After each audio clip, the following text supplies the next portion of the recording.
Hi students, welcome back to only one marks channel. So உங்கள் Tamil exam முடிஞ்சிச்சு. So Tamil exam எப்படி எழுதியிருக்கீங்கன்னு comment பண்ணுங்கள். நம்ம சொன்ன கொஷின்ஸ்ல எல்லாமே வந்துதா அப்படின்னு சொல்லி நீங்கள் கமெண்ட் பண்ணலாம். பட் கொஷின் பேப்பர் என் கையில் தான் இருக்குது, செக் பண்ணியாச்சு. ஸோ 1 மார்க்ஸ் கரெக்டாக பண்ணியிருந்தீங்கன்னா ஈஸியாக 90 மேலே ஸ்கோர் பண்ணிடலாம்.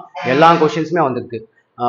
குருவினாலிருந்து சிறுவினா, நெடுவினா, கிராமர் பாட்டு அப்படின்னு சொல்லிட்டு டிரான்ஸ்லேஷன் வரல அணி, நயம் பாராட்டுக, பழமொழியை வாழ்க்கை நிகழ்வோடு நிறைவு செய்க, நம்ம என்னெல்லாம் சொன்னோமோ எல்லா கொஷின்ஸும் வந்திருக்கு. ஸோ ஈஸியாக 90+ மார்க்ஸ் வந்து நம்ம வாங்கியிருக்கலாம், நம்ம சொன்னதை ஃபாலோ பண்ணியிருந்தீங்கன்னா. ஸோ யாரெல்லாம் நல்லா பண்ணீங்க, 90 மேலே ஸ்கோர் பண்ணுவீங்க இல்லை 80 மேலே ஸ்கோர் பண்ணுவீங்க அப்படின்றவங்க கமெண்ட் பண்ணுங்க. ஸோ இப்போ இந்த வீடியோவில் அதே மாதிரி தமிழுக்கு எப்படி நம்ம ஸ்டடி பிளான் இம்பார்ட்டண்ட்டோ அதே மாதிரி இங்கிலீஷ்க்கும் ஸ்டடி பிளான் இம்பார்ட்டண்ட். எதெல்லாம் பார்த்தா இங்கிலீஷில் 90 மேலே ஸ்கோர் பண்ணலாம் அப்படின்னு சொல்கிறேன், ஃபாலோ பண்ணிக்கோங்க. ஓகே, ஸோ ஃபர்ஸ்ட் எப்பவுமே 1 மார்க்ஸில் கான்சென்ட்ரேட் பண்ணுங்க. லாஸ்ட் இயர் 1 மார்க்ஸ் டஃபாக இருந்தது, நிறைய ஓனாக கேட்டிருந்தாங்க, சின்னம் சாண்டம்ஸ்லாம் டஃபாக இருந்தது. ஸோ ஆல்ரெடி நம்ம வீடியோ போட்டிருக்கோம், அதுவும் பாருங்க, அடிஷ்னலாகவும் நீங்கள் வந்து பார்த்துக்கிறது நல்லது. ஸோ 1 மார்க்ஸில் நல்லா வரும், உங்களுக்கே ஆல்ரெடி தெரியும். Synonyms, antonyms, compound word, prefix, suffix, expanded form, clipped form, foreign word, polite alternative, question tag, இது எல்லாமே ஈஸியாக தான் இருக்கும். ஆனால் ஓனாக கூட கேட்கலாம். ஸோ பட் நீங்கள் ஒரு வாட்டி நம்ம வீடியோலாம் பார்த்துட்டிங்கன்னா அட்லீஸ்ட் உங்களுக்கு கான்செப்ட் தெரிஞ்சிடும். கொஷின் டேக்லாம் பார்த்து கான்செப்ட் தெரிஞ்சிச்சுன்னா நீங்கள் வந்து ஈஸியாக ஆன்சர் பண்ணலாம். 12th இங்கிலீஷ் 1 மார்க்ஸ் அப்படின்னு சொல்லிட்டு பிளேலிஸ்ட் உள்ள போய் செக் பண்ணுங்கள். 12th இங்கிலீஷ் 1 மார்க்ஸ்னு இருக்கும், அதில் போனீங்கன்னா எல்லாமே இருக்கும். ஈஸியாக போட்டு விட்டு 1 மார்க்ஸில் நைட் டைம் பார்த்துக்கோங்க, டே டைமில் வந்து கொஸ்டின் ஆன்சர்ஸ்லாம் படிங்க. ஓகேவா? நைட்டு தூங்க போகும்போது 1 மார்க்ஸ் பார்த்துக்கோங்க. இதுவும் சேர்த்து தான் அடிஷ்னலாக 1 மார்க்ஸ். இது எல்லாமே தான் idiom, syllable, acronym, homophone, quasi, semi modal. So இங்கிலீஷில் 1 மார்க்ஸ் தான் அதிகம், 20 மார்க்ஸ். இன்டர்னல் வந்து ஒரு 10 மார்க்ஸ் சேர்த்தா 30 மார்க்ஸ் கிட்ட வாங்கிடலாம். இதுக்கு அடுத்து 1 மார்க்ஸ்க்கு அப்புறம் நீங்கள் என்ன கான்சென்ட்ரேட் பண்ணணும் அப்படின்னு பார்த்தீங்கன்னா 9 marks section, complete the problem. ஈஸியாக தான் இருக்கும். இதுவும் அந்த 1 மார்க் பிளேலிஸ்ட்லேயே வீடியோ போட்டுருக்கோம், பார்த்துக்கோங்க. ரீஅரேஞ்ச் ஜம்பிள் சென்டென்ஸ் ஓனாக தான் எழுதணும். டிஸ்கிரைபிங் ப்ராசஸ் நான் வீடியோ போட்டிருக்கேன். How to make tea, green tea எப்படி போடுறது, ஃப்ரூட் சாலட் எப்படி பண்ணுறது, இதெல்லாம் ஓனாகவே மிஸ்டேக் இல்லாமல் ஒரு 4 லைன் எழுதிக்கலாம். பட் நான் வீடியோ போட்டிருக்கேன், அதுவும் போய் பார்த்துக்கோங்க. பேசிக் ஃபார்மேட் பார்த்துக்கோங்க. பேசிக் ஃபார்மேட் தெரிஞ்சால் எல்லாத்துக்கும் அதே மாதிரி நீங்கள் யூஸ் பண்ணிக்கலாம். பை சார்ட் ஓனாக தான் பண்ணோம், டைலாக் பில்டிங்கும் ஓன். பட் இதில் நம்ம வீடியோ போட்டது complete the proverb, describing process. ஈஸியாக 9 மார்க்ஸ் இந்த செக்ஷனில் வாங்கிடலாம். ஈஸி செக்ஷன் இது.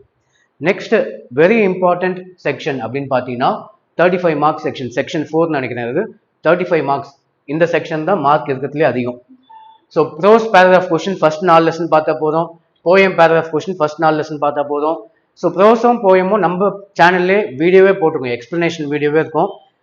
12th இங்கிலீஷ் பேராகிராஃப் கொஸ்டின் ஒரு பிளேலிஸ்ட் இருக்கும், அதில் போய் பாருங்க. ஈஸியாக இருக்கும். கொஞ்சம் வீக் ஸ்டூடெண்ட்லாம் அதை பார்த்து படிச்சுக்கலாம். ஈஸியாக 4 மார்க்ஸ் போட்டுருவாங்க. 5க்கு 4 மார்க் போடலாம், இல்லை 5 மார்க்குமே போடலாம். ஈஸியாக இருக்கும். இன்ச் டெவலப்மெண்ட் வந்து சப்ளிமெண்ட்ரியில் இன்ச் டெவலப்மெண்ட்டாக கேட்பாங்க. ஸோ எல்லாத்துக்கும் 5 மார்க்கு. நெக்ஸ்ட் நோட் மேக்கிங் பார்த்துக்கோங்க. Letter writing format important.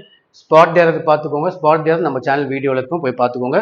லாஸ்ட்டாக பார்த்தீங்கன்னா ஜென்ரல் பேராகிராஃப் அவங்களே ஒன்று கேட்பாங்க. நம்மளை எழுத சொல்லுவாங்க, ரெயின் வாட்டர் ஹார்வெஸ்டிங் பற்றி எழுதுங்க அப்படின்னு சொல்லுவாங்க. அப்படி இல்லைன்னா அதுக்கான ஆப்ஷன் வந்து கிராமர் கேட்பாங்க. எனி கிராமர் 5 எழுதணும் நம்ம. ஓகேவா? ஸோ வெரி இம்பார்ட்டன்ட் செக்ஷன் இது, 35 மார்க்ஸ் செக்ஷன். நெக்ஸ்ட் தான் லாஸ்ட்டாக தான் வந்து பார்த்தீங்கன்னா உங்களுக்கு கொஸ்டின் ஆன்சர்ஸ். கொஸ்டின் ஆன்சர்ஸ்க்குன்னு இம்பார்ட்டன்ட்லாம் அவசியமே இல்லை. ஃபர்ஸ்ட் 4 லெசன்ஸ் நீங்கள் பார்த்தாலே போதும், ஈஸியாக அதில் வந்து அட்டென்ட் பண்ணுற மாதிரி தான் இருக்கும். எனி 4 லெசன்ஸ் நீங்கள் வச்சுக்கோங்க. ஃபர்ஸ்ட் 2 லாஸ்ட் 2 படிங்க, எனி 4 லெசன்ஸ் படிங்க. ஒரு சேஃபர் சைடு வேணா அடிஷ்னலாக இன்னும் ஒரு லெசன் கூட பார்த்துக்கோங்க. ஸோ போய்டிக் லைன்ஸ் பார்த்து படிக்கிறதுக்கு தான் மார்க் அதிகம், 8 மார்க். லைன்ஸ் கொடுத்து அதுலேருந்து எழுதணும், அதுக்கு தான் மார்க் அதிகம், 8. ERC 6 மார்க்ஸு, ப்ரோஸுக்கும் 6 மார்க்ஸ் தான். ஸோ கொஸ்டின் ஆன்சர்ஸ்க்கு மார்க் கம்மி, 20 மார்க் தான். பட் பேராகிராஃப் கொஸ்டின் கான்சென்ட்ரேட் பண்ணி படிங்க. ஸோ லாஸ்ட்டாக பார்த்தீங்கன்னா 2 மார்க் செக்ஷன், கிராமர் பாட்டு. டைரக்ட் இன்டைரக்ட் நம்ம வீடியோ போட்டிருக்கோம். இதில் வந்து கொடுத்த கொஸ்டின் எந்த டைப்புன்னு ஃபர்ஸ்ட் கண்டுபிடிக்கணும். 4 டைப்ஸ் இருக்கும். என்ன டைப்புன்னு கண்டுபிடிக்கணும். எந்த டைப்புன்னு கண்டுபிடிச்சா ஈஸியாக நம்ம வந்து கன்வெர்ட் பண்ணிடலாம். இது active voice, passive voice, begin with where. உங்கள் கிராமர்ல ஈஸியாக 2 மார்க் வாங்கலாம் அப்படின்னு பார்த்தீங்கன்னா இதுதான். இது கன்ஃபார்மாக வரும், ரொம்ப ஈஸியாக இருக்கும். பிகின் வித் வேர்னு சொன்னால் வேரை தூக்கி முன்னாடி போட்டு ஆன்சர் எழுதிடணும். அந்த மாதிரி ஈஸி கொஸ்டின் இது. சிம்பிள், காம்ப்ளெக்ஸ், காம்பவுண்ட், கன்ஃபியூசபிள் எல்லாத்துக்கும் வீடியோ ஆல்ரெடி அப்லோட் பண்ணியாச்சு. இந்த வீடியோட டிஸ்கிரிப்ஷனில் லிங்க் தரேன், கிளிக் பண்ணி பார்த்துக்கோங்க. இஃப் பாசிபிள் கிராமர் பார்ட் எல்லாமே லைவாக திரும்ப வீடியோ இன்னைக்கு நைட் வீடியோ போட முடிஞ்சால் அப்லோட் பண்ணுவோம். லைவில் வந்து மீட் பண்ணலாம். ஸோ தமிழ் எப்படியும் நம்ம சொன்னது ஃபாலோ பண்ணிட்டு தான் 90 மேலே வாங்கியிருப்பீங்க. அதே மாதிரி எல்லா சப்ஜெக்ட்டும் ஃபாலோ பண்ணுங்கள். ஃபிசிக்ஸ் கெமிஸ்ட்ரிலாம் இம்பார்ட்டன்ட் கொஷின்ஸ் இருக்குது, அதை படித்தாலே போதும் 90 மேலே வாங்கிடலாம். ஸோ இந்த வீடியோ யூஸ்ஃபுல்லாக இருந்தால் லைக் பண்ணுங்கள், ஷேர் பண்ணுங்கள், சப்ஸ்கிரைப் பண்ணுங்கள். ஸோ தேங்க்ஸ் ஃபார் வாட்சிங்.